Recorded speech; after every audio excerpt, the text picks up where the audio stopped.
Minnesota Congresswoman Michelle Bachmann and 4 other GOP House members recently called for an investigation of Muslim Brotherhood infiltration in the U.S. government. They were widely criticized, even by some Republican colleagues. Yet documents captured by the FBI clearly show Muslim Brotherhood activity in the United States. For example, Egypt's new president, Mohamed Morsi, reportedly joined the group while studying at Southern Cal in the late 1970s and early 80s. The Brotherhood's roots in the West, however, begin much earlier. This is the birthplace of radical Islam in the West. It was here, at the Islamic Center of Munich, that the Muslim Brotherhood first established a presence in the West and spread its tentacles throughout Europe and the United States. It was a refuge for senior key Brotherhood people. The board of directors was a who's who of radical Islam people from Pakistan, Egypt, Syria, North Africa, and of course Europe. Ian Johnson, Pulitzer Prize-winning author of A Mosque in Munich, says the U.S. and West Germany initially supported the mosque as a buffer against Soviet communism. It soon became much more than that. It wasn't a local mosque for local Muslims. It was a political entity that was trying to organize political Islam around the world. And with the help of money from Saudi Arabia, the Brotherhood moved beyond Munich to begin establishing mosques throughout Europe and America. People who were key members of the Mosque in Munich moved to the United States and helped set up organized Islam there as well. CBN News recently sat down with 2 Muslim leaders in Europe with ties to the Brotherhood for their insight on how the group operates. Ibrahim El-Zayat has been closely involved with various Islamist organizations in Germany, while Anas al-Takriti heads up the Cordoba Foundation in Great Britain. Al-Takriti's father, Osama, is the former leader of the Muslim Brotherhood in Iraq. You've been close to the Brotherhood movement, meeting with leaders, etc., as you said.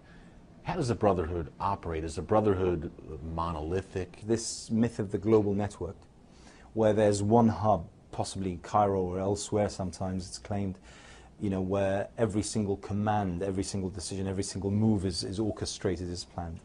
It's not only a myth, it's a fantastical myth. The local Muslim Brotherhood movements in the various countries, they're extremely contextualized. They're very, very local thinking. In 2008, David Cameron, who went on to become Britain's Prime Minister, called the Cordoba Foundation a front for the Muslim Brotherhood. Al-Takriti denies the charge. The Cordoba Foundation isn't a front for the Muslim Brotherhood. We're an independent organization. My links to the Muslim Brotherhood are extremely well known. They're on 2 fronts. First of all, I'm the son of Osama al-Takriti. Osama al-Takriti was, for many, many years, the leader of the Muslim Brotherhood. Ibrahim El-Zayat has faced similar charges of Brotherhood involvement. In 2005, a German parliamentarian called him a functionary of the Muslim Brotherhood, a claim also leveled by the Egyptian government under Hosni Mubarak.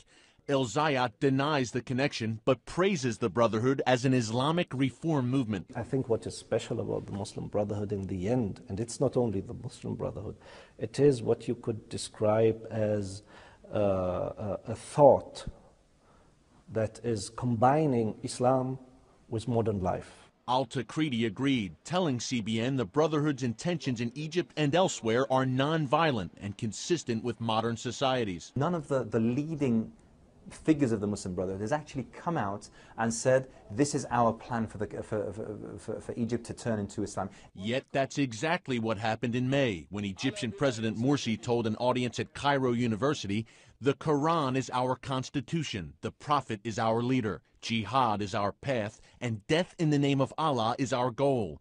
Today we can establish Sharia law because our nation will acquire well-being only with Islam and Sharia. The Muslim Brothers and the Freedom and Justice Party will be the conductors of these goals." Another long-stated goal of the Brotherhood has been the return of the Islamic Caliphate, a union of all Muslim nations under one ruler. I don't think at all that anybody within the leadership of the Muslim Brotherhood is thinking of caliphate like this. That wasn't the message, however, at a May rally in Cairo, when a Brotherhood cleric introduced Egyptian President Morsi like this. عاصمة الخلافة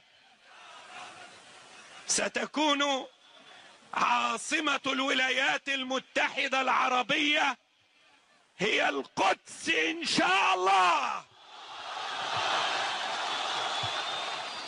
El Zayat told CBN News that Islamic nations should seek to gain more influence through the UN and other international bodies. He worked towards that agenda for years as part of the Federation of Islamic Organizations in Europe, widely considered as the Muslim Brotherhood's European lobbying arm.